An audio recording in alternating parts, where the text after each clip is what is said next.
Hello and welcome to a new episode of Africa Today. Today we're going to focus on the situation in Sudan and the efforts by the United States in order to lift the sanctions on Sudan.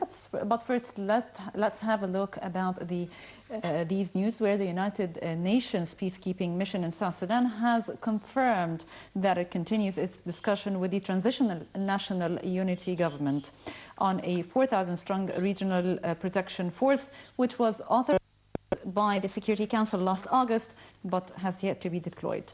The confirmation followed various media reports, including those suggesting that the government may have changed its position on the deployment of the force. In early July last year, close to the 5th anniversary of the country's independence, the youngest nation was plunged into fresh violence due to clashes between rival forces, the Sudan's People Liberation Army SPLA, loyal to President Salva Kiir, and the SPLA in opposition, backing former First Vice President Riek Machar. About 100 migrant passengers were feared drowned in the Mediterranean Sea after their boat sank off the coast of Libya.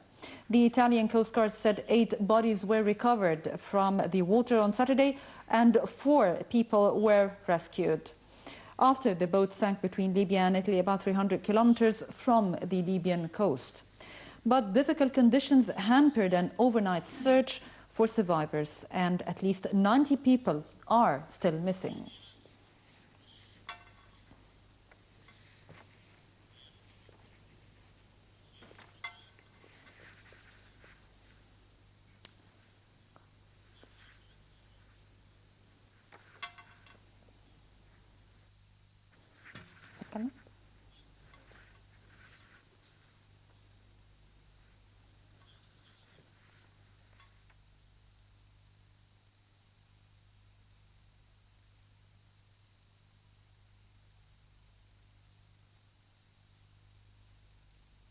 Gambia's president-elect Adama Barrow has taken refuge in neighboring Senegal ahead of his inauguration, which should take place in January 19, which President Yahya Jammeh's mandate ends. Despite Jammeh's refusal to step aside, Barrow insists he will take power. And we have more in the following report.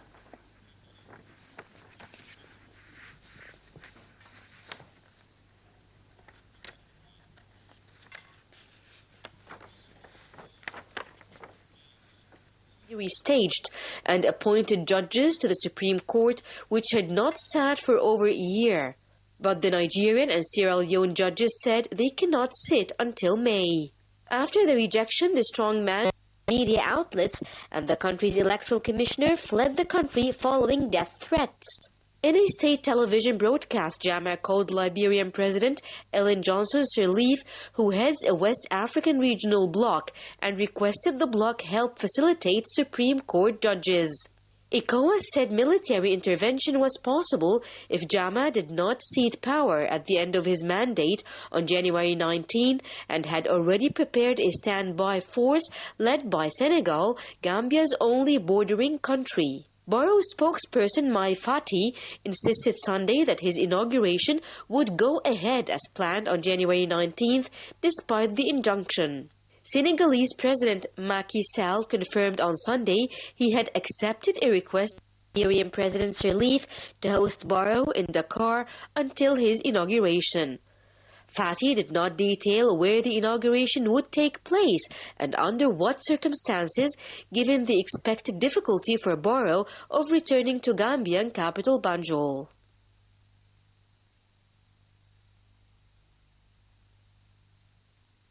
And moving to Sudan, where the Foreign Ministry said the U.S. administration preliminary decision to ease sanctions on Sudan came with the full approval of the incoming Trump administration and months of secret meetings. And we have more in the following report.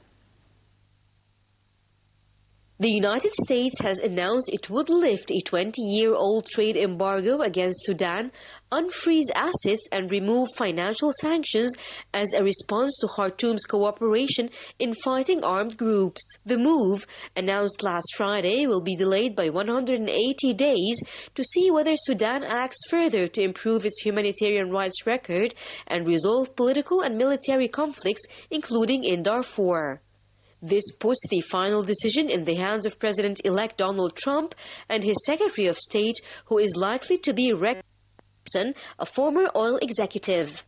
Addressing a news conference, Sudan's Foreign Minister Ibrahim al-Ghandour said the potential sanctions relief are the result of 6 months of secret meetings held in Khartoum on issues ranging from combating the Lord's Resistance Army to peace in South Sudan and the country's own warring regions such as Darfur.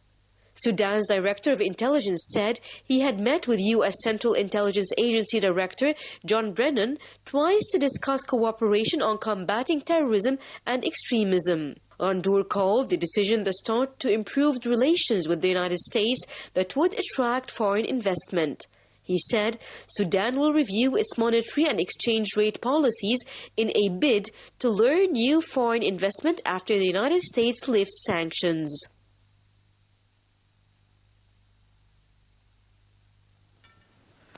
And moving to Tanzania, where the Sukuma are famous for their dancing styles. Let's have a closer look.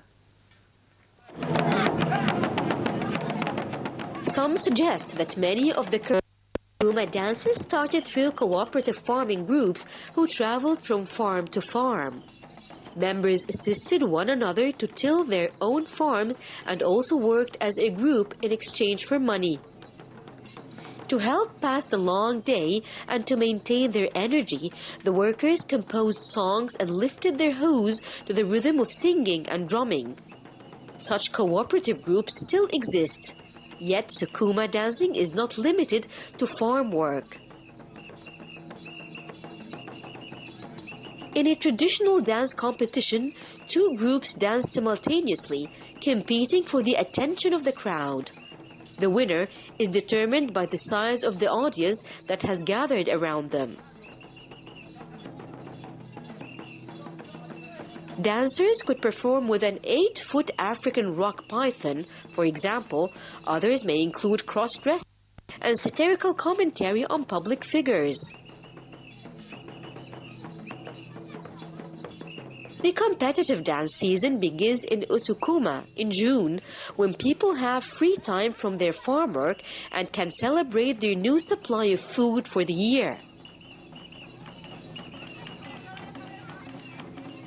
A good harvest will lead to a dance season with great celebration through singing and dancing. The festivals take place in a large field that has been cleared for dancing, or sometimes in a small stadium. A competition can be as short as a day or as long as 2 weeks, depending on the occasion or the number of dance groups scheduled.